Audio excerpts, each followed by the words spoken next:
Welcome to Treasure Mountain, the podcast that guides and inspires to find the treasure within human experience.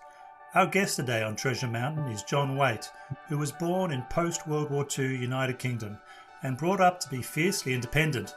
From a young age, he was searching for a better way to live in the world and was influenced by the simultaneously political and spiritual principles of Mahatma Gandhi. Travelling to India in the 1970s, he was touched by the kindness of the Indian people despite their modest means. A chance meeting with His Holiness the Dalai Lama in Dharamsala was a turning point on his spiritual journey.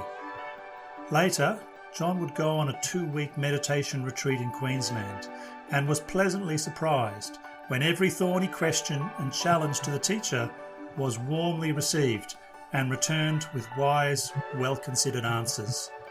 This led him to commit himself to the path of practice. He was influenced deeply by Lama Zopa's emphasis and example of being of service to others. John put this philosophy into practice enthusiastically as a volunteer firefighter, ambulance medic, trade union steward, and later as director of the Hayagriva Buddhist Centre in Perth for 17 years, helping to bring many great Buddhist teachers to Australia and supporting his local community of practice. John is an old friend of mine, and we worked together to found the Buddhist Council of Western Australia around 2005. And we also participated in getting the Federation of Australian Buddhist Councils off the ground around the same time. Not only did I appreciate his calm and steady presence in the work we were doing to bring the various Buddhist groups together for a common cause, but also his insistence that all the Buddhist traditions have the same heart of Dharma at their core. I think this attitude is prescient as we enter into this post-sectarian Buddhist renaissance in the 21st century. And that's why I wanted to interview him on the podcast. In one sense, this interview is John Waite's spirit story about his path of practice. But on the other, it's telling a broader story about Buddhism as it moves into the West, specifically into Australia, and where it may be heading into in the future. I'm so glad you've joined us as we seek for the Dharma within.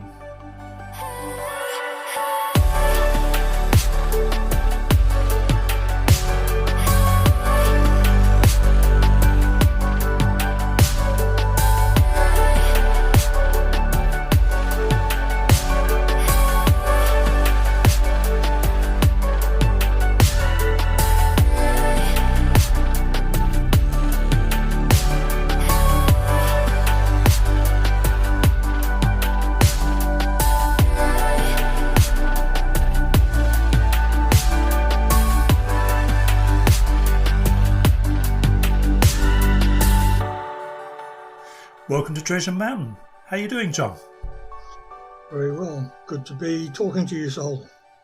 I am really glad that you are. It nearly didn't happen because as a volunteer firefighter in the Australian summer, you were called out this morning. How was that? Yes, we never quite know what the day's schedule is going to be, but some poor people had lost their house this morning, so... Yes, true. Very nice to be able to at least reduce the amount of damage that was inflicted in their life. Yeah, and that is a volunteer role, and I think that's in one sense is all the effort and doing this in a hot summer's day, but then giving up your time at the drop of a hat. Geez, that would be difficult. I admire you. My hat's off to you. Well done. Look, let's get started from the beginning. How long have you been practicing Buddhism, and how did you first get interested and start practicing? Okay, so I seriously committed to Dharma back in 1980. I was interested in there, but before that, but it was on the periphery of Dharma rather than being an actual practitioner. Basically, some challenges in life led me to deciding in 1980 to go to a 2-week retreat in Chinrasik Institute in Queensland. At the time, that was the closest Mahayana centre I could find in the tradition I was interested in. And I was very pleased with the experience of being able to spend days in meditation and listening to the teaching. And what particularly pleased me is that questions were welcomed, that there was no subject that you weren't allowed to question as deeply as you felt like. And to me, this was very refreshing compared to some other traditions I'd talked to in the past. So I fairly quickly came to realise that I was in the presence of a very great teacher. Who was that teacher, by the way? Geshe Tinley. So he was Lama Yeshe's half-brother, the resident teacher of Chenrezig Institute at the time. Okay.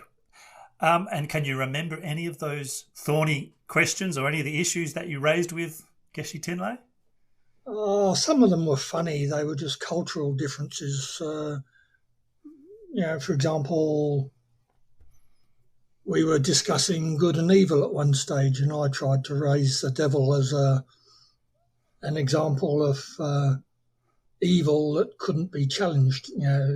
In Western tradition, we tend to believe the devil is inherently evil, and that's it. And Geshe Tinley, after a while, he just burst into a smile and just said, "But even the most evil person must have some beneficial redeeming factors. So we should actually investigate." Yeah, right. That's a really good answer too. And it is, we're brought up in this Western tradition and we do have certain assumptions.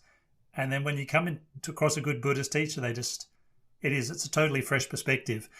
I did want to go back a little bit to, I think it was 1974. You were on a personal quest and you ended up in Dharamsala. Could you tell us a bit about that and the impact of that meeting? Okay, so to most people, I think it would be a very minor meeting, but first of all, I was delighted when I arrived in Dharamsala to be amongst the Tibetan refugees who really at that time had only recently come out of Tibet. And I was impressed that they were handling the situation incredibly well and building with vigour a new life for themselves in a completely different country. The actual incident that impressed me so much, as I say, would sound quite trivial to people, but I was just sitting at a cafe in the street because when I was travelling, I used to like to sit in different locations, just observe people, and I felt that gave me a bit of an understanding of the culture I was experiencing. Anyway, for some reason, a lot of people started running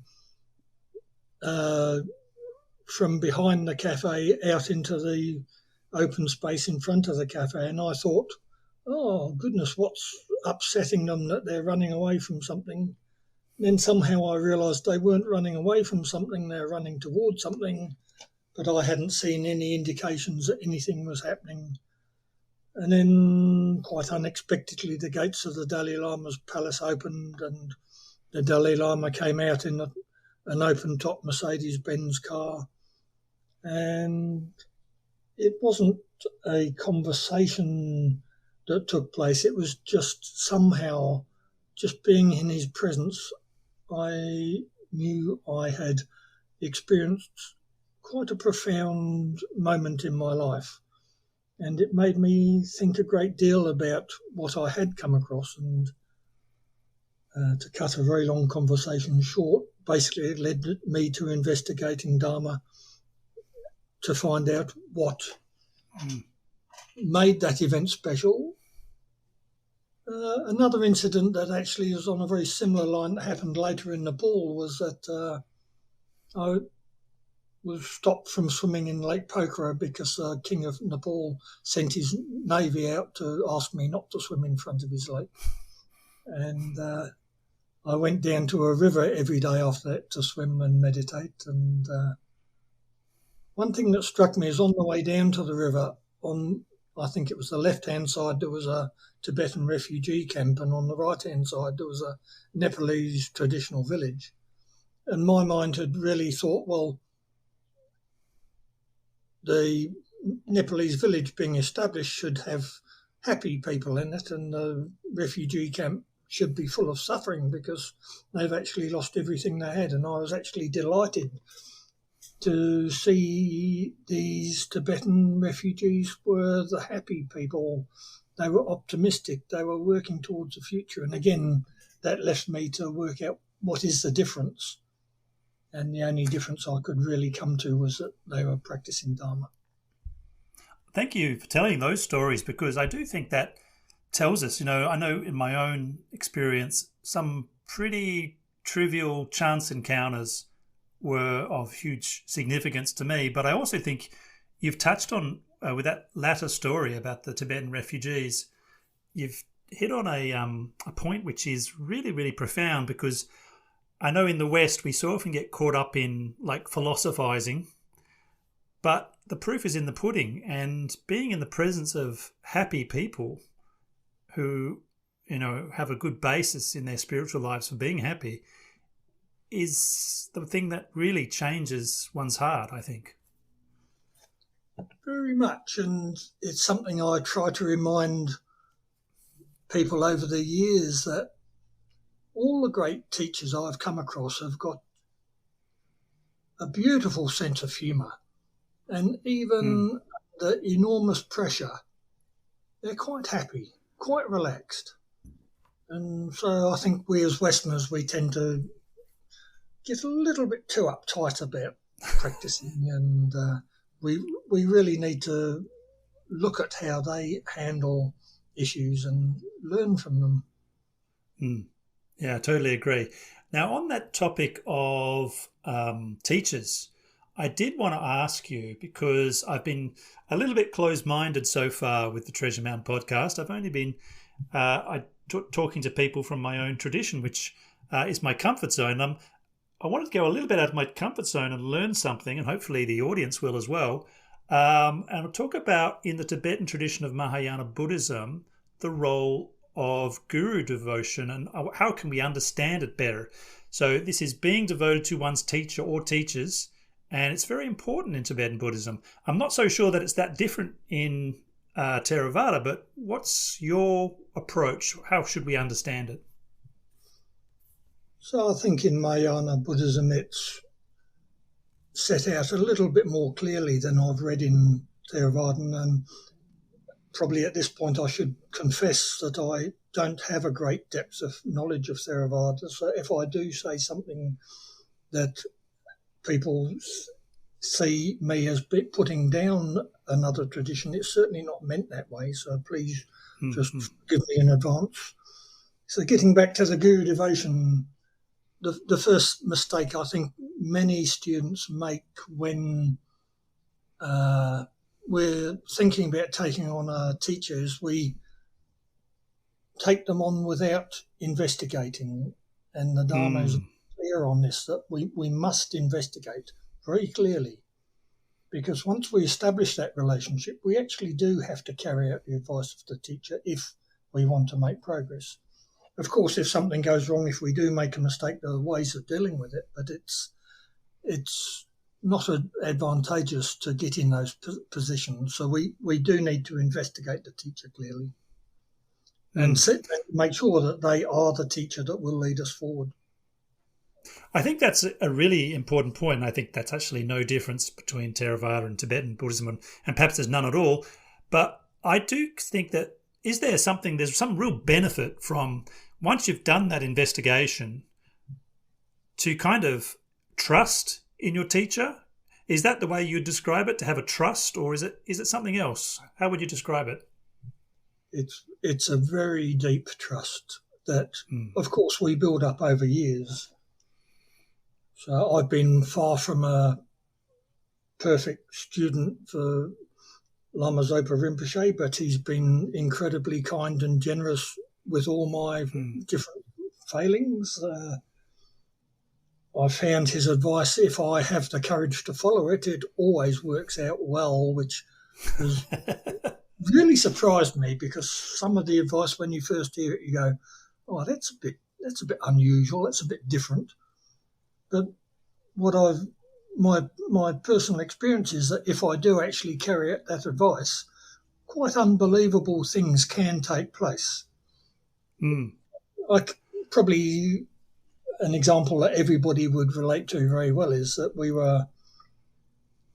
I was in retreat in Indonesia with Rinpoche when my centre got in contact with me and said, you need to come out of your retreat to handle an opportunity that has arisen. The property next door to the centre has become available for sale, and we'd like your guidance on whether to start negotiating or not. And it was a perfect opportunity. I managed to secure an interview with Rinpoche, and in the past, when people have asked Rinpoche for advice on buying properties, there have been all sorts of clauses and conditions they have to achieve before the purchase can go ahead. But this time around, he just laughed and said, buy it. That was pretty clear advice, but it was interesting times. So I got back to the centre and said, look, we really need to buy this. And we started. Nothing actually really happened for some reason until I arrived back in Australia, but we started negotiating with the owners. It was the middle of the global financial crisis, which turned out to be to our benefit in some ways, in that I managed to secure a very good price for the house. And then I had to go to an international meeting for the FPMT in France. I said to the rest of the committee, I gave a couple of people on committee a list of contacts to approach for finance, and I was a bit puzzled while I was in France that no progress was being made. And so when I came back from France, I basically said, what are the hold-ups? Can you explain this to me? And without being critical of the other people, I think they just felt that, well, put it this way, there was at least some feeling that because it was the heart of a global financial crisis, it wasn't a good time to put the centre under enormous debt. And I on a logical aspect, I could understand it, but I said, no, Rinpoche was actually clearer than he's ever been that we need to buy this property. So to cut a long story short, we applied to the sources that I thought would come to the party. It did require a personal guarantee to actually push the loan over the edge, but we got the loan. But the point that I really want to make about Guru Devotion is, yes, the centre now had a very large mortgage, but within 3 years, very generous donors had actually paid off that mortgage. I laughed when you first said that, some of the advice can be a bit strange and you can question it. But when you do, usually, it's almost, in my experience, always turns out for the best. And I've been in situations just like what you've described. And it's remarkable. And I think you do need that leap of faith sometimes. And I think our cultural conditioning as Westerners makes us so skeptical, and skepticism can be good and questioning is good, but there comes a time where you just kind of got to take that leap of faith. And so that's actually quite a nice story. I wanted to get back to the I wanted to kind of ask you a little bit about your experience of being a Buddhist in Australia, in the West as well, because it sounds like you've travelled a fair bit. Back in the 1970s and 1980s, I mean, the idea of being a Buddhist was considered you were pretty weird. What was your experience back then when you told people that you were getting into Buddhism?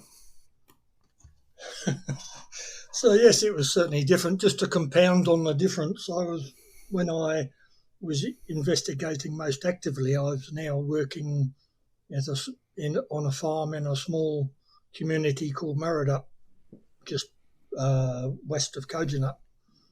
And you can imagine the local library had absolutely nothing on Buddhism in the library, but they were very good, and they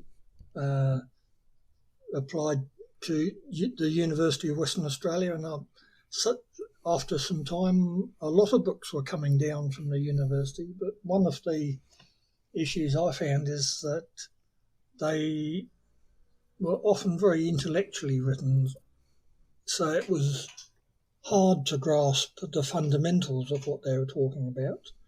And I think in hindsight that they were actually probably, some of them were probably not the best translations around. So I think today we have such a wealth of good translated original texts or clear commentaries by teachers that understand those texts. It's actually much easier to come to understand what Dharma is teaching. So finally, I made contact with the very early Buddhist Society of Western Australia and started getting some better texts. And then from my personal karmic connection, I managed to make contact with a nun at Chinrezi who was very passionate about overcoming the obstacles of getting material to me in this remote corner of Australia. Did you find that it was a little bit of a struggle to find good teachers and to get into Buddhism at that time in the 1980s? Or did you find it actually people were very open-minded and it was not so difficult? So that would depend on which particular people you were talking to. For example, the farmers around me thought that I'd probably had too much of a good thing out in a paddock somewhere, and they wondered what was happening. But other people, of course, were also experimenting with different ideas for society themselves. So these sort of people were very supportive. But having said that, there wasn't very much clarity around as to what was a genuine path, a genuine practice. There were many people being drawn into some of the teachers that we've since found might not have been on a genuine path. So I'm not talking about in Buddhism particularly. There were some people that were set themselves up as spiritual teachers that were saying they were something different from traditional practices. So yes, well, I remember like the Rajneeshis or the Orange people back in the 80s, and they turned out to be pretty suspicious in terms of what they were up to. You've been around Buddhism for, over 40 years now. How do you think social attitudes have changed since then? I mean, in a time, now when every man and his dog is getting into mindfulness and mindfulness-based cognitive therapy is a mainstream practice, do you think Buddhism has become mainstream?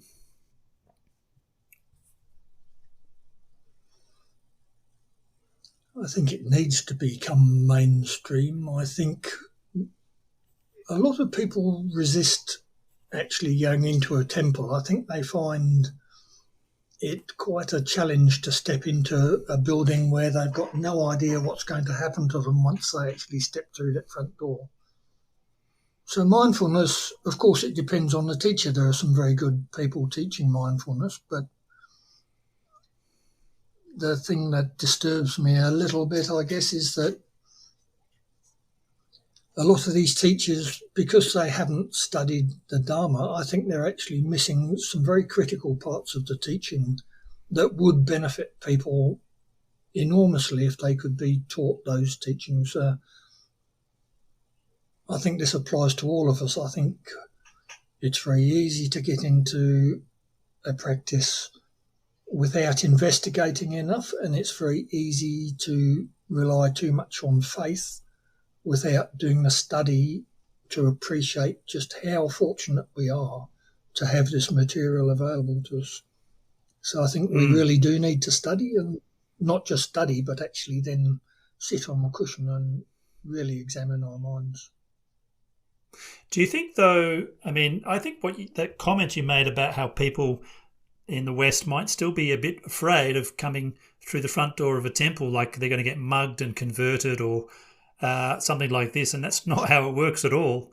Do you think, though, in mindfulness, I mean, some of the original progenitors of mindfulness who were Buddhists, who were in the field of psychology, academic psychology, and they decided to, well, let's bring this one bit of the Eightfold Path, mindfulness, and teach it to others.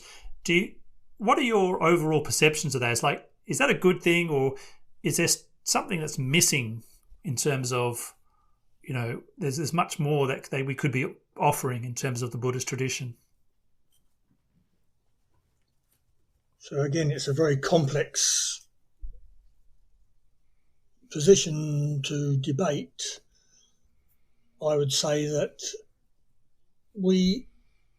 all of us need to encourage scientific investigation of all the different principles put forward in Dharma, because Dharma really does have the answer to just about every fundamental question that's plaguing a problem for current civilization. Just the other day I was listening to the ABC, and I was actually quite delighted when the scientist started talking. He didn't use this language, but he was basically talking about how individuals see the world through their individual karma. And I thought, this is really interesting that we're actually getting scientists explaining karma on television now. This is quite a leap forward. So we need that investigation. We need people to understand the teachings properly. So, yeah, any investigation is helpful. Mindfulness is just trying to present in a different way, and it will benefit some people more than others. But getting back to one of your pith questions, was that I think we are fundamentally missing something at the moment with just talking about mindfulness.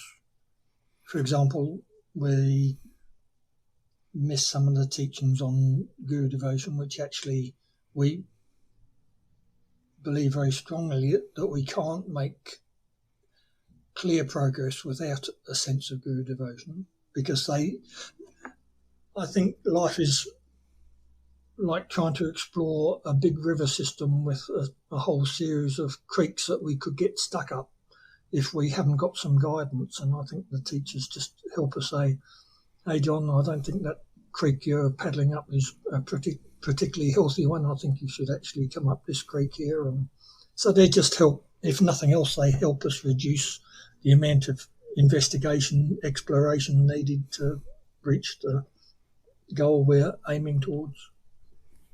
No, and I think it's a kind of a beautiful frame of mind to be like the devoted frame of mind is it's conceit melts away, and of course conceit is such a obstacle to practice for all of us at some point.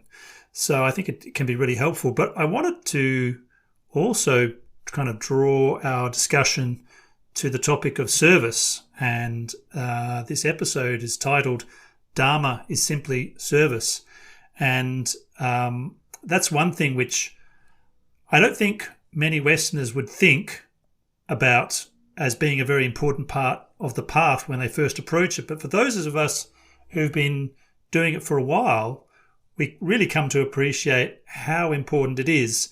So I'd like to ask you about your service to the FPMT, which is, for those who don't know, the Foundation for the Preservation of the Mahayana Tradition, and perhaps also about the Buddhasasana more generally, because you were director of the Hayagriva Buddhist Centre for 17 years.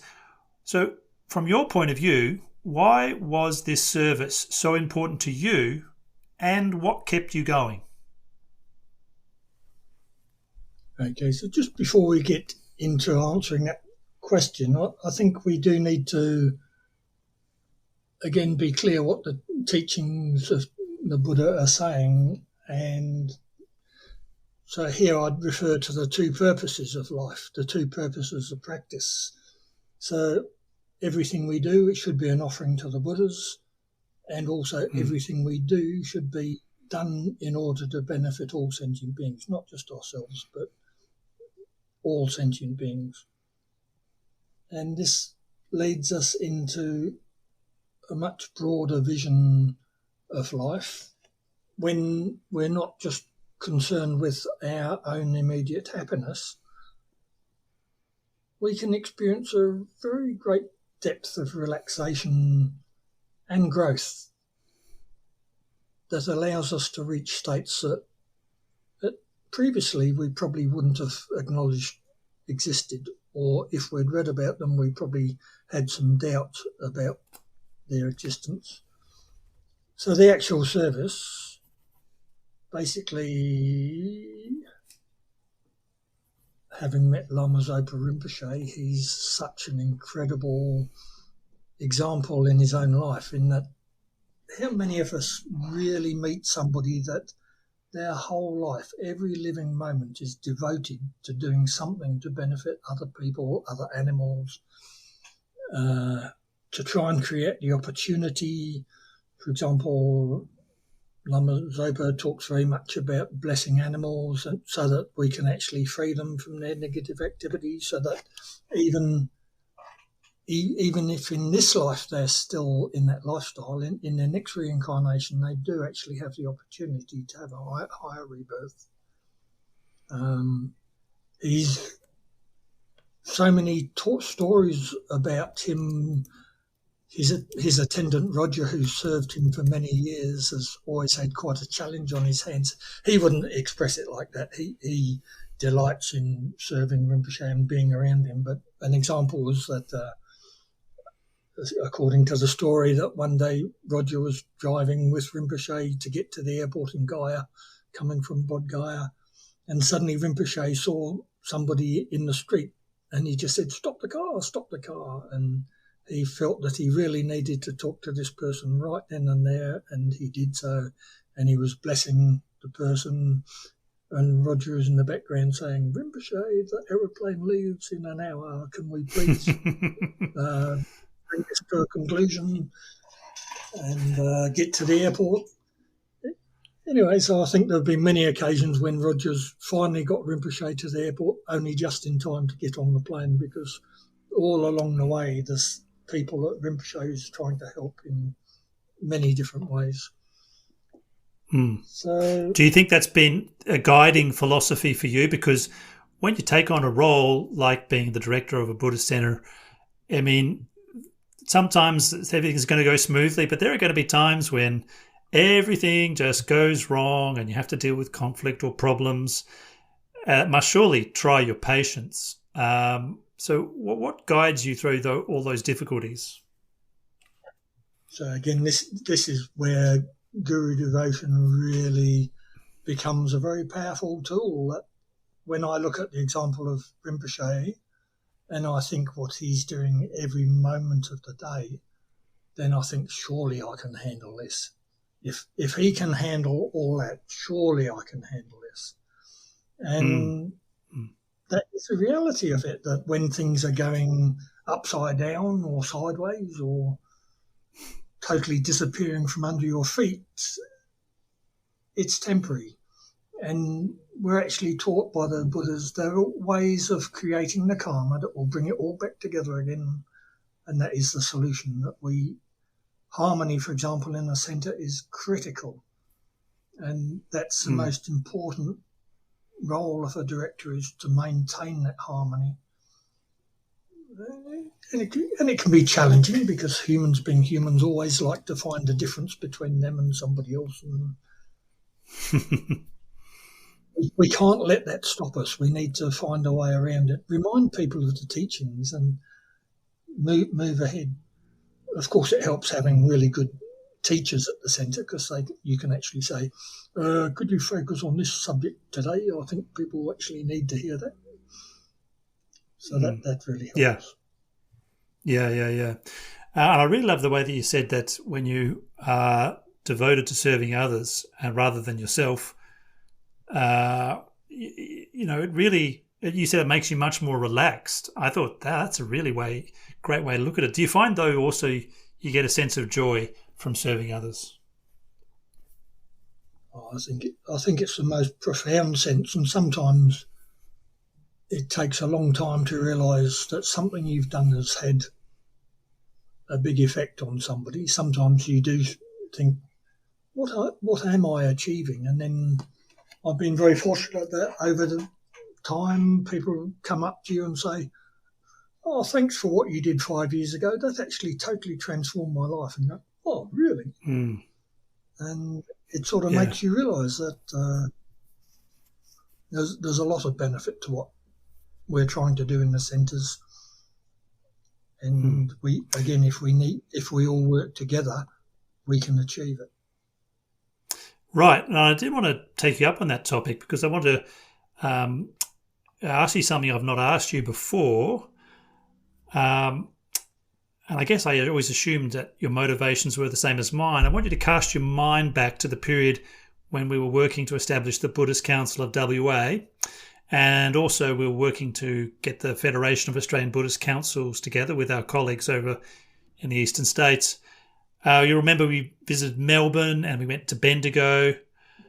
What was your guiding motivation at the time to get everyone working together? Because it was a bit of a tricky task to do that as well.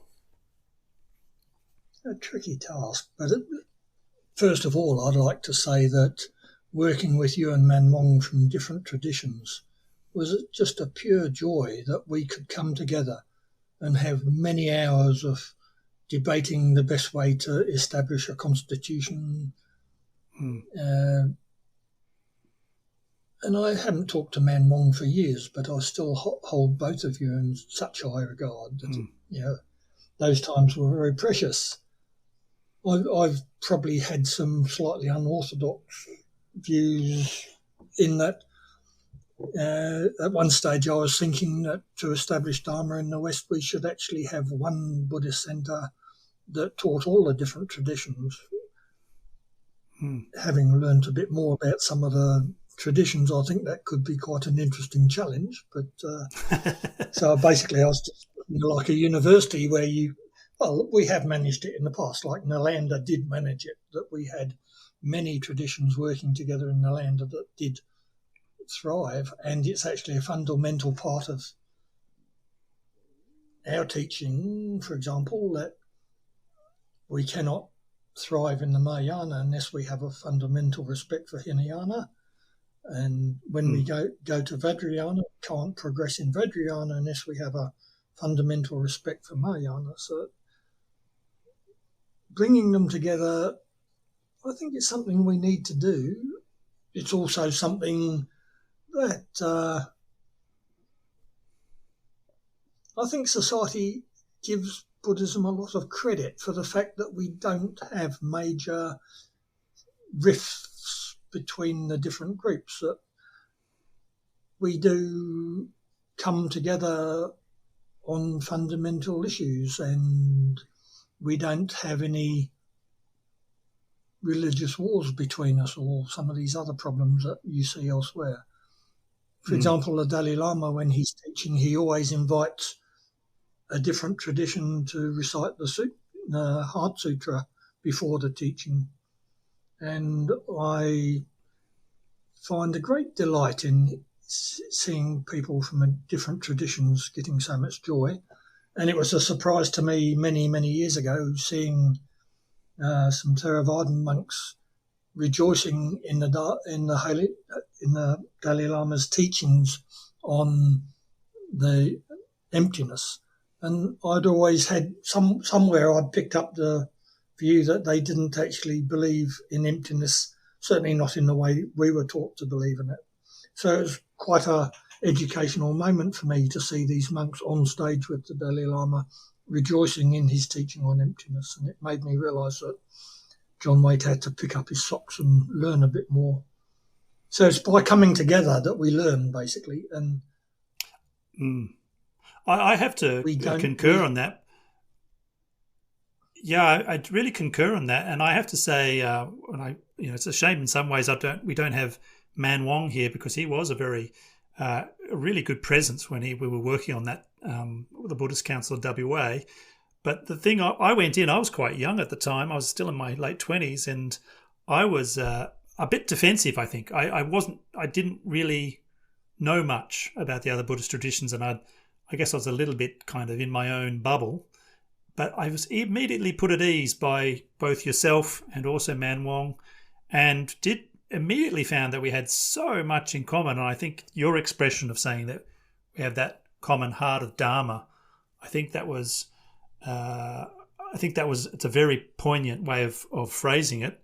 And, you know, in some ways, I think that your idea, ambitious as it might be, to have a like one Buddhist centre, or perhaps like a Buddhist university where all the traditions are, I don't think that's a silly idea at all. Maybe that's exactly the kind of thing we should be focusing on here in the West, is to bring those traditions together, because I feel like we kind of when I hear from you or other Tibetan Buddhist teachers, I always get a fresh perspective, and it kind of just charges me up a little bit, and it's really good. So I don't know, what are your thoughts on? Do you think we should do this? Should we start a Buddhist university? I think we've been shown this example at several different times in history, and really we need to spend a bit more time looking at what we have in common rather than trying to find what we have as a slight difference of ideas. Having said that, we do need to study. We do need to understand very clearly what the traditions are saying so that we can progress along the path. So I'm not saying there's no differences, but we have to be clear about them and not see them as impediment, just differences. So, for example, the thing I delight about going to the monasteries in India is that debate is actively encouraged. So you see monks becoming so passionate about what they're debating, they're actually leaping out of their meditational posture and clapping their hands. And in one case, I remember very light-heartedly two monks trying to push another monk off the stage because he was saying that something they fundamentally disagreed with. But it was very light-hearted. It wasn't violent. But I just felt a great delight in seeing that passion in discussing different ideas. And I think we can have the same in a university setting where, okay, we've got different ideas. Let's actually talk about it, and let's work through it, and let the end result being that everybody achieves a benefit. Absolutely, yeah, no. Nalanda I've mentioned, and also the Rigpa tradition in Tibet, which was formed on the basis of trying to get different traditions coming together. I think so. There are examples.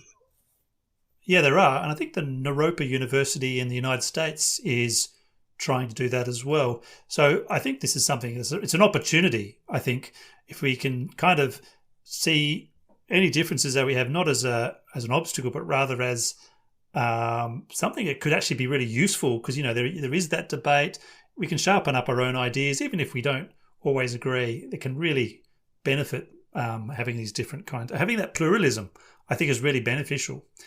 But I do want to ask you a question about something which affects. Obviously, I'm going to ask from your perspective, but it does affect both our traditions. And of course, sometimes we both of us, I think, value our traditions a great deal because they give us stability and continuity. But in other ways, they can hold us back from making important changes. And I don't just mean in the political sense, but in the ethical and spiritual sense. And one of the issues that both your tradition and my tradition and Buddhism in general is grappling with in the 21st century is the role and status of women. What are your views on what the role should be and how Buddhism needs to change in the 21st century? Okay, so first of all, there have been many people working on this question and really wanting to produce a result. I would have to start separately from Buddhism here, in that I believe society as a whole, until we allow women to be truly equal, we cannot overcome the issues we have in society. We have to give them the ability to live a life. We have to give them the freedom to work within the problems they have.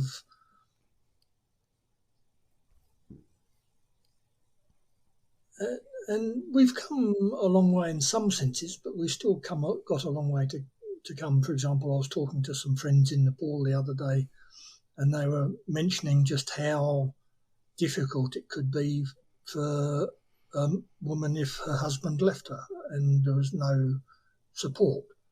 So we have improved that, but there are other areas where we've had equal opportunity laws in Australia for, I think it's 30 years now, but we still don't have equal opportunity in the workforce. So we need to overcome those. Coming back to Dharma, there are obvious stories about discrimination in different cultures that we really need to work to overcome. For example,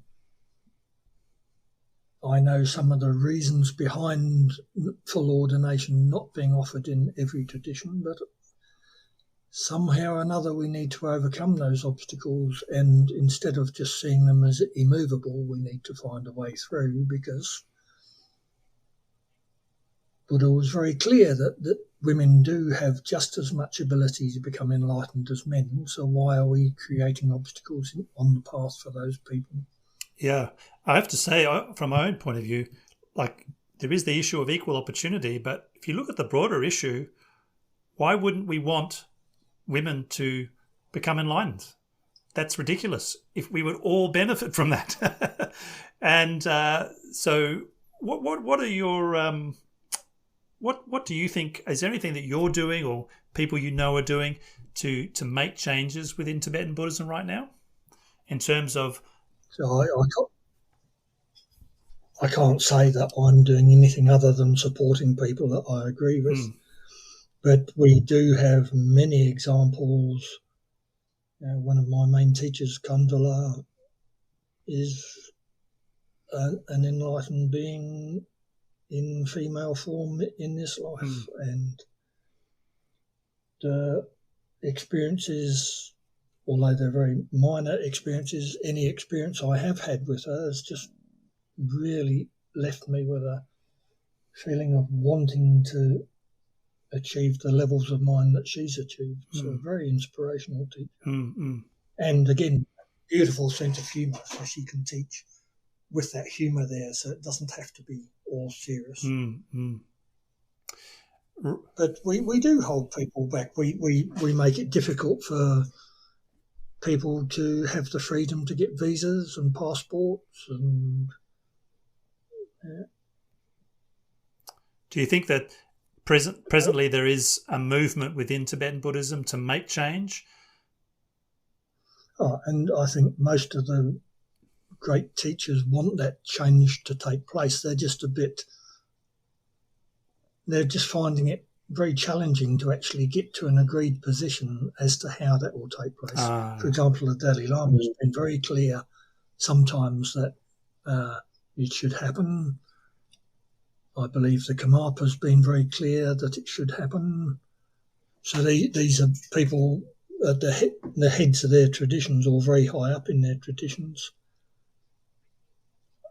There just seems to be too much debate on how to achieve it, and sooner or later we have to say, well, let's set all that aside and actually deal with the fundamental teaching that Buddha gave, that women are just as capable of becoming enlightened as men.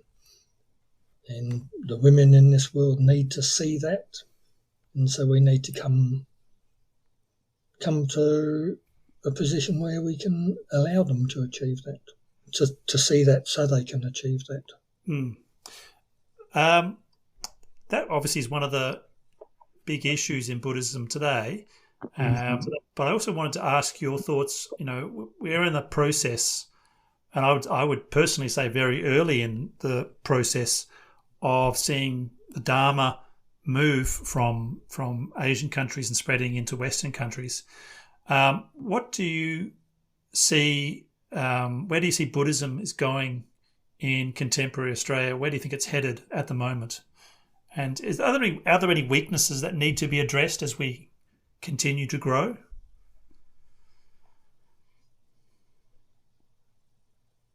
So that certainly requires a great depth. So at times I feel very inspired and that we're going forward, but also I think we are often not presenting the teachings clearly in a way that can benefit the general population. I think we managed to attract some particular groups in society, but I think we've actually got to look at different ways of presenting, particularly, so for example, if you go back 20 years ago, I'd say, yes, we're doing very well how we're presenting, but now I think there are challenges arising in society that we have to allow for in the way the workforce is changing, that people don't have as much spare time as I was fortunate enough to have when I was younger. I'm sure some people do have that time, but so we need to think of ways we can present the Dharma in very meaningful but short ways, rather than making it too difficult for somebody to pick up an interest. But surely... And I think once they've picked up that interest, they will then really follow it through, but we have to do the work first so they can pick it up. Do you think perhaps, I mean, there are several major threats to greater human welfare at the moment, notably climate change, and then there's other issues like, for instance, artificial intelligence, and could that get out of control, and various other things at the moment. Do you think that Buddhism should be trying to address or present ideas on how to deal with that, which may be of interest to the broader society? We certainly need to be considering every challenge that arises in everyday life. But I think sometimes we fail to just go back to the roots of the teaching, which is, as the Dalai Lama said at one stage, my religion is kindness. And we need to remind people that it's as simple as being kind to each other. And from that, everything can grow. So coming back to what we mentioned earlier on about service, if we're actually, I think one of the fundamental problems in Buddhism is it's often seen that we're sitting on our meditation cushions, not interacting with society. And I think meditation has a very strong position in helping people, but in the minds of a lot of Westerners, it's seen as a escapism, and this is where we need to be actually a bit more on the forefront, and we actually need to be taking an example out of some of the great religions that are helping society actively in so many different ways. For example, if there's a group that we know are struggling, why don't we help them in some way? Environment at the moment is very important. We need to be active in environmental care because environment is fundamental to Buddhism. If we don't care about every individual in our environment, then we're missing the point. So I think there are some directions we actually need to put some emphasis on that maybe aren't given that emphasis at the moment. Okay. Well, I wanted to wrap up this interview with a question, because you've been involved with practice for such a long time, and I think experience and time gives us a sense of perspective. So I'd like to ask a question which hopefully draws out your sense of perspective. Based on your many years of experience, what advice would you give to your younger self, and perhaps also to someone else starting out on their journey with the Eightfold Path?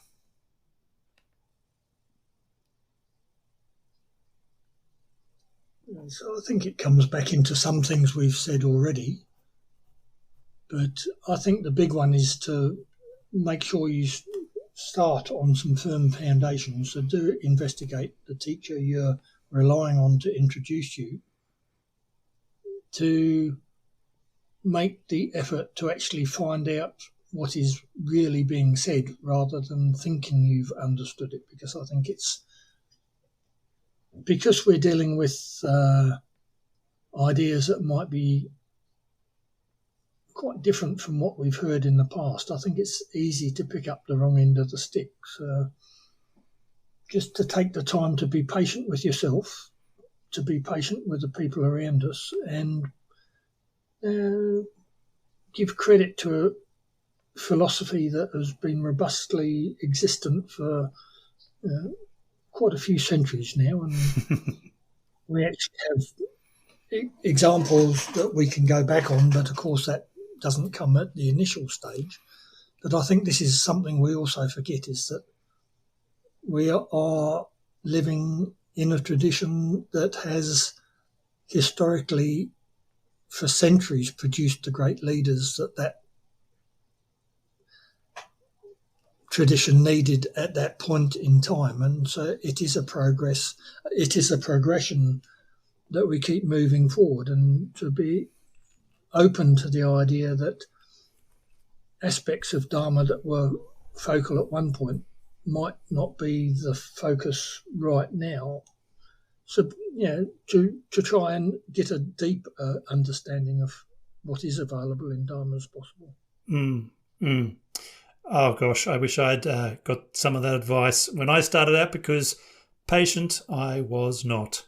Anyway, look, John, I really am grateful for taking the time to come on the Treasure Mountain podcast and sharing your story. May all the merit you've made lead you to complete freedom. Thank you very much, Sol, and thank you very much for what you're doing. I think this communication amongst traditions and amongst groups in society is actually very important to the health of society. So thank you very much. And I do want to do more of that, so stick around, because I want to get your advice on who I can interview next. I want to thank all of our listeners for joining us for this insightful episode of Treasure Mountain, which John Waite, a long-time follower, member and servant of His Holiness the Dalai Lama's Foundation for the Preservation of the Mahayana Tradition, or FPMT for short. If you'd like to find out more about the Hayagriva Buddhist Centre or about the FPMT, please check the links in the description below this podcast episode. If you enjoy this podcast, I'd appreciate if you could share this episode with your friends or other people who could benefit from its wise advice. Treasure Mountain Podcast is part of the Everyday Dharma Network. You can find out more about the Treasure Mountain Podcast by going to the link in the description below, or you can do a web search for Everyday Dharma Network. You can also find out on the Treasure Mountain Podcast website information about the previous episodes and guests, as well as transcriptions of our interviews. And if you go to everydaydharma.net, go to that homepage, you can discover more about the 3 other podcasts on the network and links to subscribe to any and all of them. I think you might like them, but tell me what you think by contacting me via the contact page, because I really would appreciate your feedback. I hope you'll join us again for the next episode of Treasure Mountain Podcast as we seek for the Dharma within.